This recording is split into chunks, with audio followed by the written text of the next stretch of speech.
Hello বন্ধুরা, কেমন আছো? নিশ্চয়ই ভালো আছো। আর আজকে আমি কি করতে চলেছি দেখতে থাকুন। এখানে আমার আজকের মানে 2 পোয়া দুধ নেওয়া হয়ে গেছে।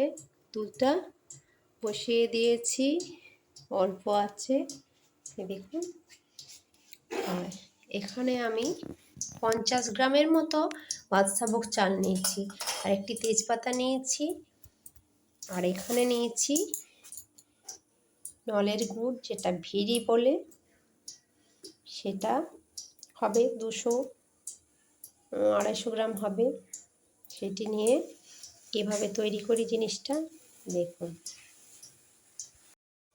এই দেখুন দুধটা ফুটতে শুরু করেছে।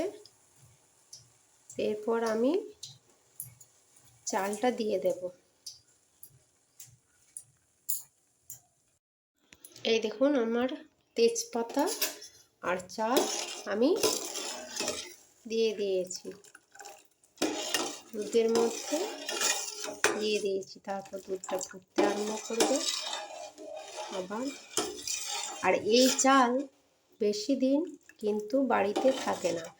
বাড়িতে থাকার জন্য একটি ব্যবস্থা করতে হয়, সেটি হচ্ছে চালের মধ্যে শুকনো লঙ্কা দিয়ে রাখতে হবে। তাহলে চালে আর পোকা ধরবে না।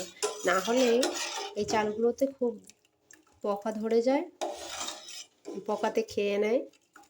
তাই এই টিপসটাও মনে রাখবেন। এই পায়েসটির সাথে সাথে আপনাদের এই টিপসটাও বলে দিলাম।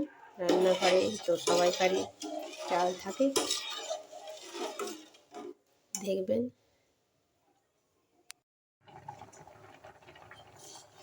এই দেখুন বন্ধুরা, আমার চালটি প্রায় সিদ্ধ হয়ে এসছে। এরপর আমি গুড় দেবো।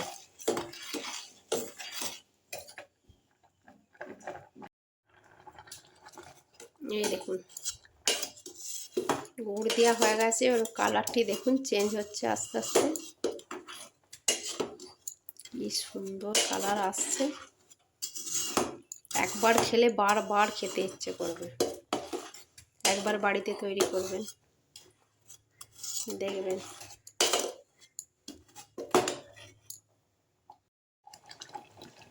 এই দেখুন আমার পায়েসটি কি সুন্দর ফুটতে শুরু করেছে।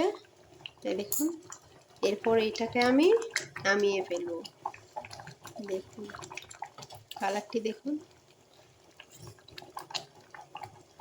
দারুণ কালার এসে গেছে।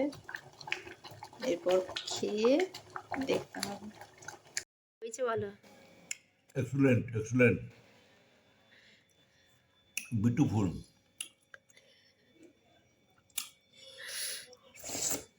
ওই পাশেরটা কি? পনির 50 টাকা কিলো, সব 50 কিলো টাকা। বলে দিচ্ছে। আর এটা এটা আলু পোস্ত, আলু ছকা, মুগ মুসুরির ডাল, না, মুগের ডাল ওটা। মুগের ডাল।